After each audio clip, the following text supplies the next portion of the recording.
This is an amazing event, and we're going to be having a great time today. And what I really love about this room right now is that it's us.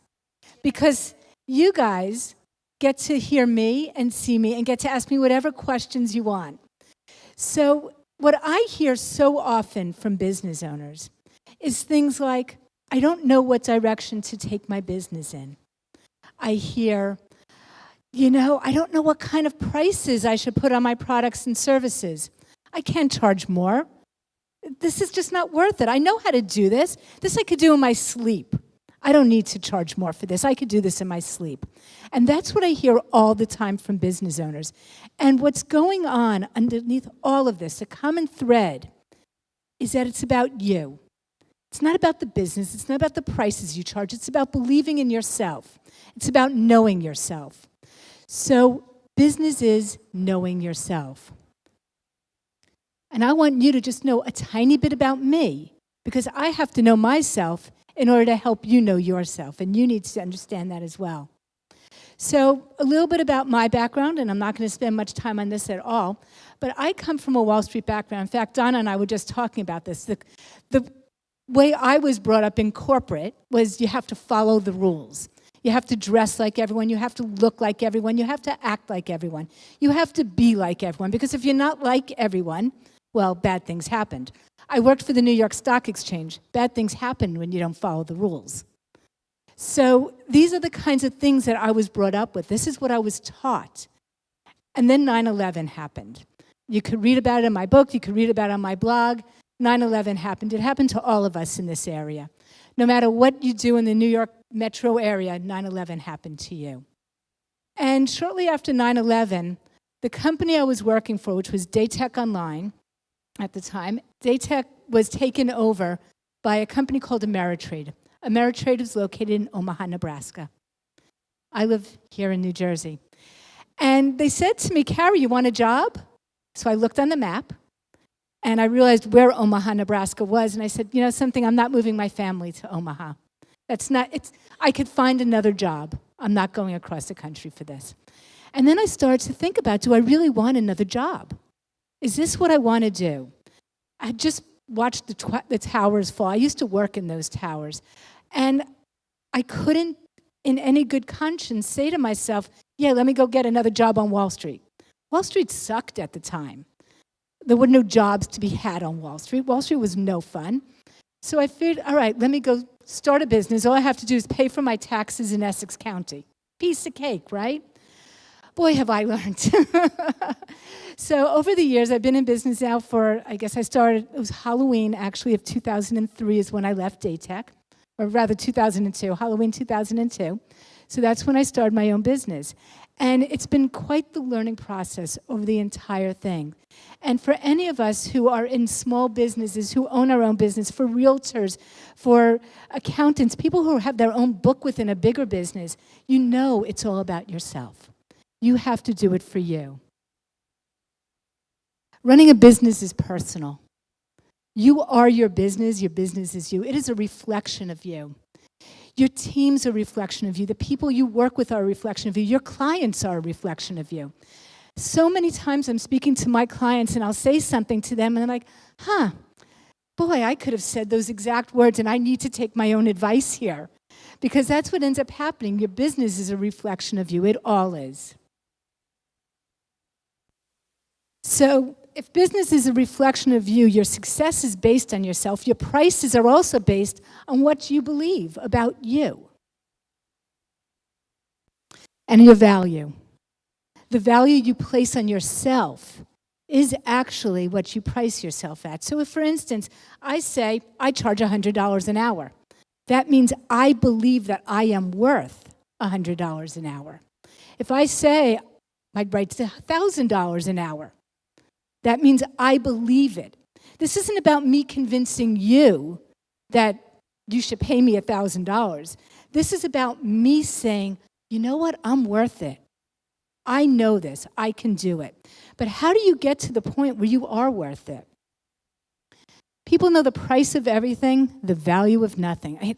Think about it. You go into a store, you go into Walmart, buy a pair of jeans, $20. Go into Neiman Marcus, How much are your jeans going to cost if you go there? It's a different thing. They're just jeans. But the person who put their name on the back of those jeans believes they're worth $20 or believes they're worth $1,000. And frankly, it doesn't matter which you are. You just have to step into the belief of the one you are. So when you're looking at the value, and again, this is about the value of yourself, how you believe you are. Because your value of yourself, that's how you're going to approach a sales conversation. It's how you're going to approach somebody in a networking meeting. Look, here I am. I'm a $20 pair of jeans. Or look, here I am. I'm a $1,000 pair of jeans. Which are you? So your value is based on 5 components. And I'm going to go through all of these over the course of the next few slides, but you'll be able to just see what they are here. It's your vision, is V. A, the actions you take. L, what you've learned. U, that you're unique. And E, enough.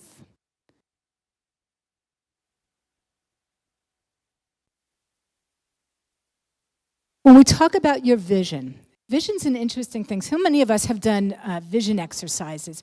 I know you do a whole vision board, and it's really important. I was just on a trip a week ago, 2 weeks ago, with a friend of mine. We went up to Prince Edward Island. There were 4 of us, 4 women. And then she showed me a picture of her vision board, and it said on there, weekend away with 4 friends. It's like, I made it to her vision board. So your vision is really important. But when I'm looking at vision, what I'm talking about is a couple of things. I'm looking at your vision for today, this week, short term, but also your vision long term.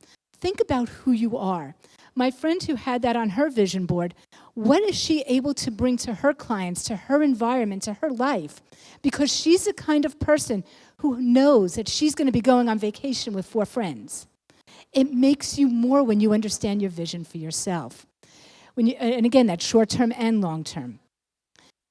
When another client of mine at one point put on her vision board, one of the things, she actually didn't create a vision board, but her vision for herself was to help put a library in Africa, in South Africa. That was what her goal was. Whether or not that's what you want to do doesn't matter, but that's what she wanted to do for her. And when she started to step into that vision, to understand that this is the person who's going to be doing this, all of a sudden she's worth more to everybody around her. My vision has been very different. My vision for me and for my business was really about my family. I wanted to be home, to be the one to say to my kids, homework time. I wanted to be the one to cook dinner. I wanted to be the one to do the food shopping. This was important to me. It's not important to everybody, I can tell. But that was what was important to me. So by understanding my vision for myself, I'm able to bring more to the people around me because I believe in what I'm doing and I see value in it. It's also your vision for everybody else around you, the impact that you have on them. So let's say that, here I am, I coach business owners. That's primarily what I do. So now let's say I coach you, and because I coach you, you are now able to go out and achieve your vision. What is one thing that you might, can I ask you? You're going to share? Because we have such a nice, intimate group here. What is one thing that you see for yourself, for your vision in the future? Back to Europe with her camera. I'm there with you, by the way. So that's your vision for yourself. Now, it's not everybody's vision for themselves, and that's fine. But now let's say because of the work that I do with you, you are now able to get to Europe with your camera. Yes, you might make more money. Yes, you might have a more successful business. You might be able to do all those things. But it goes beyond that. Now, who do you think, who else around you might benefit from you going back to Europe and with your camera? So her husband benefits, and it just expands. So what's really interesting when you look at the impact that you have on other people, it goes so much farther than your particular action with them. My action with you might be that your business grows, but it's going to lead to bigger and better things and to greater things. So understanding the impact that you have on people, what is your vision for the people that you work with? Because that's what they're paying you for. That is really what you're getting paid for. I've worked with a bunch of people who have worked with people on their health and wellness. Yeah, they may lose weight. Yeah, they may gain weight. They could run farther. They could do whatever else was going on. But what is it really doing? Maybe now they could run around the block with their kids. Maybe now they could sit on the floor and play a game with their kids. What is it really doing? Because again, that's what you're charging for. Next, we're going to move on to our actions, because our actions, without actions, there is no business, right? You can't do everything. You just can't. Before we came in here today, I was speaking with a woman who's got a table in the other room. She'll be speaking later, Sally Glick. And she was sharing with me how there's just so many things going on. Like, she's got to do this, she's got to do that, she's following a social media plan. And it just all falls apart. And when we try to do it all, we end up doing nothing. Or we end up doing all of it really, really poorly, or we don't finish anything. You hear about the bright, shiny object syndrome. Yes, that absolutely exists. But it's more than that. It's like we're not focused. We can't focus our message. We can't focus our marketing. If I come to you and say I do 90 different things, even if I do 90 different things, but if I try to communicate all those 90 things to you, you're lost. You don't know what I'm talking about. You don't know why to speak to me. You don't know what I have to offer to you. You don't know what you need from me. So the more clear you are with the actions and saying no to things, the better off you are. Only do what's right for you and your business. Again, I believe that business is really about you, right? So if I do things, if I sit back and say, well, this activity right now is going to be the best thing for me and for my business. This is going to grow my business. I'm going to have a multi-million-dollar business. And you think, great, that's the best thing for my business. But then you kind of look in the mirror and you say, did I really want to do that?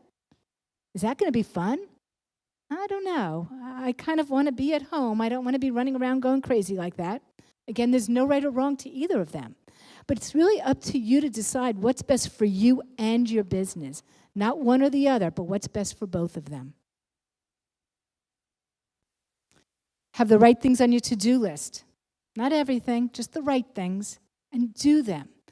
You know, I used to have a pile of paper on my desk, and I teach people to get rid of piles of paper. I teach people to make decisions. This is what I do for a living. And I had a pile of paper on my desk. And this pile of paper was all potential revenue. Potential revenue. It wasn't actual revenue. I wasn't earning a dime on it. It was ideas for clients. It was ideas for articles to write. It was ideas for programs to create. It was incredibly, incredibly amazing pile of paper. And I'd neaten up the corners, and then I'd move it to the other side of my desk because it must look better on the other side of my desk. Please tell me I'm not the only one who does that. And I would go back and forth every day, like, what am I going to do with this pile of paper? I need to do everything in this pile. And one day I went through this pile of paper. I went through it really, really fast, and I asked myself some key questions. One of the questions was, if I do this, what can't I do? If I don't do this, what can I do instead? Those were the kinds of questions I asked myself. And I went through this pile of paper. It was about 3 or 4 inches high and had been moving back and forth for months. Yeah, you know the piles. And I took the pile and I went through it really fast, and I pulled 3 pieces of paper out. My hands were shaking as I threw the rest of it in the garbage. And there were 3 pieces of paper there. 2 of them, frankly, I don't remember what they said. I just did them. I was like, oh, okay, next. Threw them out after that. The other piece of paper, the 3rd piece, said 2 words, declutter day. I actually still wish I had that piece of paper, but I don't. And declutter day, well, I don't run a program like that anymore. It became the basis of so much of what I do. This was probably about 15 years ago, or not 15 years, probably about 10 years ago. And it became the basis of everything. So make those decisions. Did I make the right decision? I don't know, but I made a decision. Next, we're going to talk about learning. Own it. You know who you are. Own it. Own it.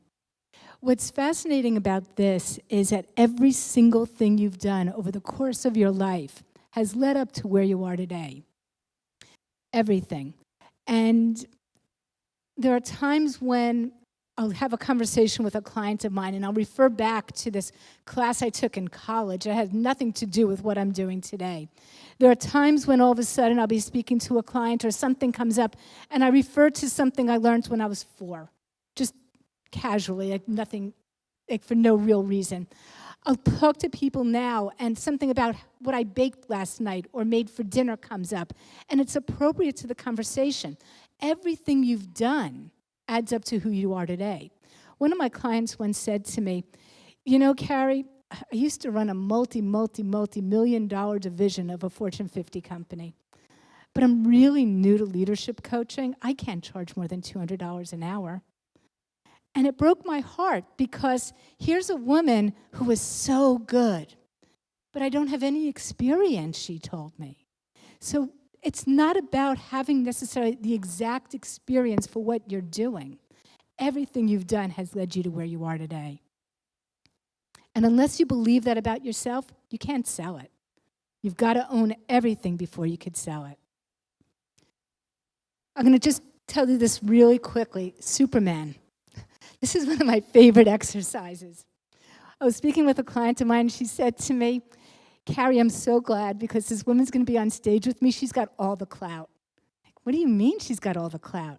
You've sold over $1 million from stage. You've sold over 400,000 copies of your book. I haven't, by the way. I have some copies in back. If anyone wants to copy, it will get me a little bit closer to 400,000. So, and you know, she's telling me this, and why do you want the other woman on stage with you? You're the one with the clout. And she goes, Carrie, I'm not that good. And I've been around the block a few times. You know, I know things. Like, yeah, you've been around the block a few times. Own that. And write a Superman bio. And what I mean by that is she was being Clark Kent. She was hiding behind everything within her that was real. And I had her write a bio as her partner would write it. Her spouse, her friends, her family, her clients, her colleagues, her boss. What would they say about her? And she wrote a bio that looked nothing like the one she had written for herself. But that's the one that was true. Write a Superman bio. Unique. There's no one else like you. Donna, you're the only one sitting in that chair. No one else could sit there just like her. Not good or bad, it's just true. And that's so important, is to just remember that. There is nobody on this earth who could take your place exactly as you do it. I was at a presentation. I was on stage, I was on a panel. There was another woman up there with me. There were 3 of us, the moderator and 2 of us. The 2 of us were completely different people from completely different backgrounds. I grew up around here. She grew up in the projects in the Bronx. Really different people in every core part of us. And what was fascinating was when she started to speak, she owned that stage in a way that I could never own a stage. She had so much, she was one of these people who's like the preachers. You know, you listen to her and everyone was up there saying, hallelujah, amen.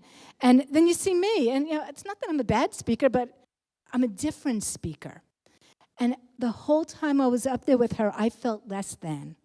And I felt to myself like, how dare I be sitting on this stage? I don't belong here. Then I thought, my God, will she ever shut up?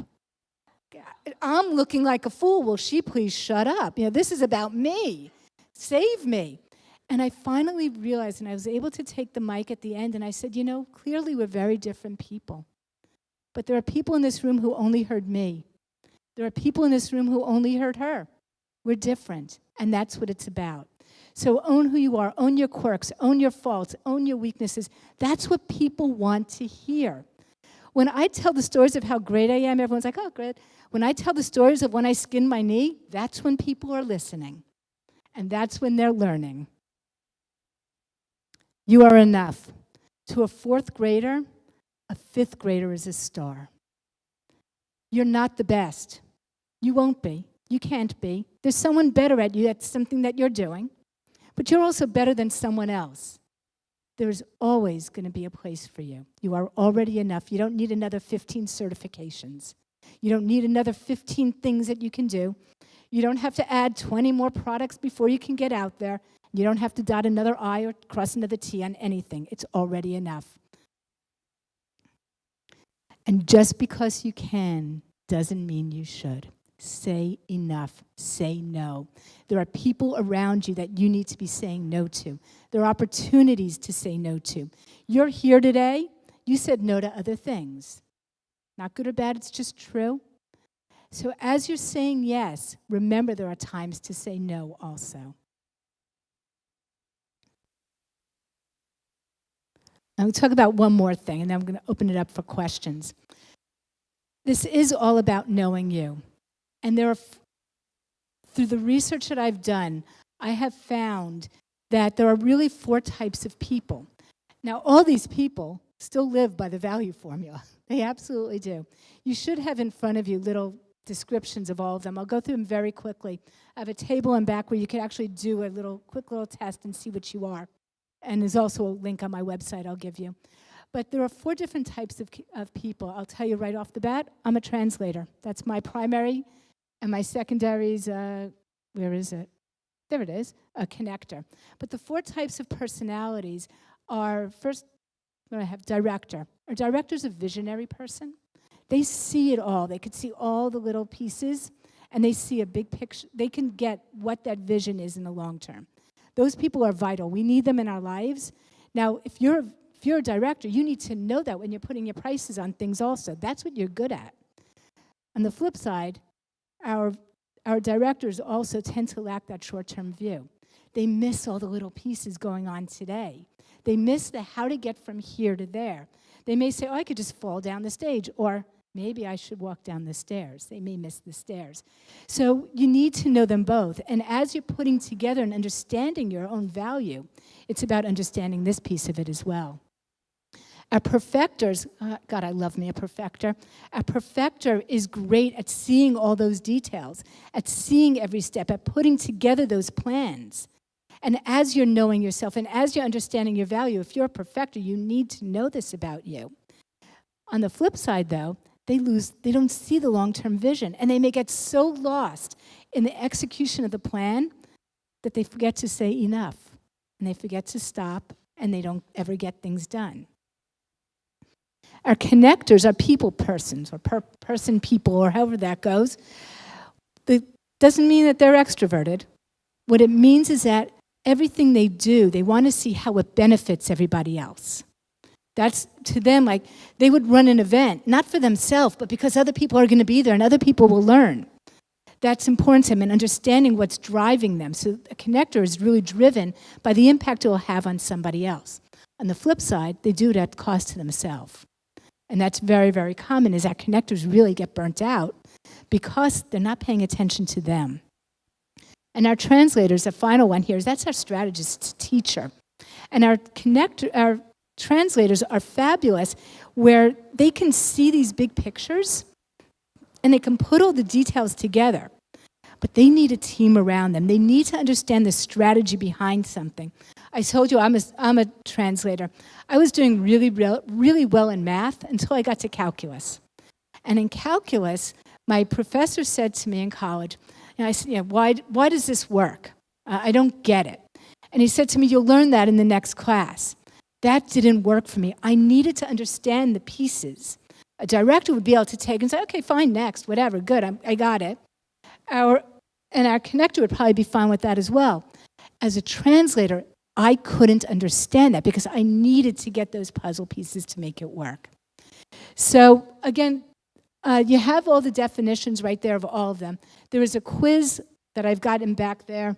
There's also a quiz on my website right there, which you are more than welcome to go to and take. What exercises, for lack of a better word, do you recommend for people to build their own self-confidence, their own confidence in what they have to offer? When you're doing a Superman bio, really think about what would somebody else say about you. It could be a stranger. It could be, for me, one of the things I always do, when I'm in a restaurant, I always ask the server their name. That's me. It's important to me to have that connection. So what would that server say about me? What would Donna say about you? What would I say about you? What would your husband say about you? What would your clients say about you? What would your friends say? And do it in a way that's not judging yourself, just really, what would they say? And start with that. Go ahead. Hi, Carrie. Real quick, I'm a firm believer in coaching and mentoring. So if you could just quickly, how important it is for somebody to grab onto a coach and move ahead in their life? As a coach, and I'm a little bit biased on this one, what's been really interesting is that I've coached a lot of people over the years, and I've seen a lot of other coaches out there and who don't have coaches. And oftentimes I look at them and I'm thinking to myself, how could you sell something that you don't even use, that you don't believe in? So I am biased in this. This is something I believe in coaching. And what I have found personally is that since I started my business, I think there have been a couple of years at the very beginning that I didn't have a coach because I really wasn't a coach really at that time. And there's been about 6 months more recently that I have been without a coach. And what I have found is that I'd say 95% of what I've done, I wouldn't have done. I would say that, and this is just my personal thing, I would say that anything that's more difficult, where I would have been challenged, I would have walked away from. I know one of the things that I often hear, in fact, this morning I was on the phone with a client of mine, and she said to me, Carrie, I think the reason I put off working with you for so long is because I was afraid that you'd make me do what I know I need to do. Now, I don't make anybody do anything, not really, and I certainly don't do it for anybody, but it's more about your coach brings awareness to things that you don't necessarily see for yourself. I think that so often, especially for business owners like us, where we're doing everything. We're on the front line, we're the front line, we're the middle line, and we're the back line. And it's hard. And we have to get out of our own heads. We have to be able to see a bigger picture that we're just so stuck in our day-to-day that you don't see. And I think very often a coach brings that to you, if you hire a good coach. My question is about, I guess, in the day-to-day. I know that confidence can take a long time to build and to be confident in charging what you are worth. But what would you recommend someone to do if one of their clients says, whoa, that's too much, or if they question what you are charging? How should you respond to that as a business owner? What's interesting there is there are two sides of the same thing. One is to actually be able to say the number.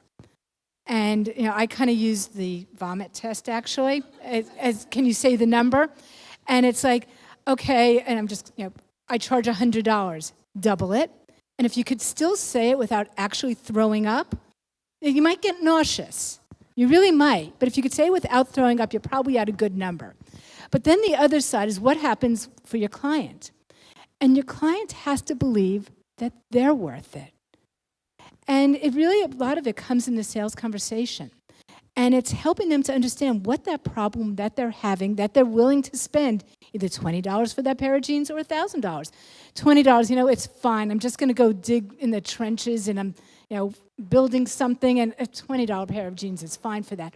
Or it might be, I'm going to be digging and I'm going to be building and there are a lot of nails and it's really dirty and I don't want to risk those jeans getting ripped. So I need a really heavy-duty pair of jeans and I'm willing to spend money for it.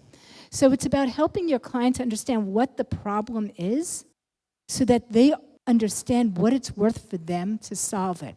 When your client says to you, that's too much money, that means it's not worth it for them. You haven't helped them to understand what their problem is worth for them to solve.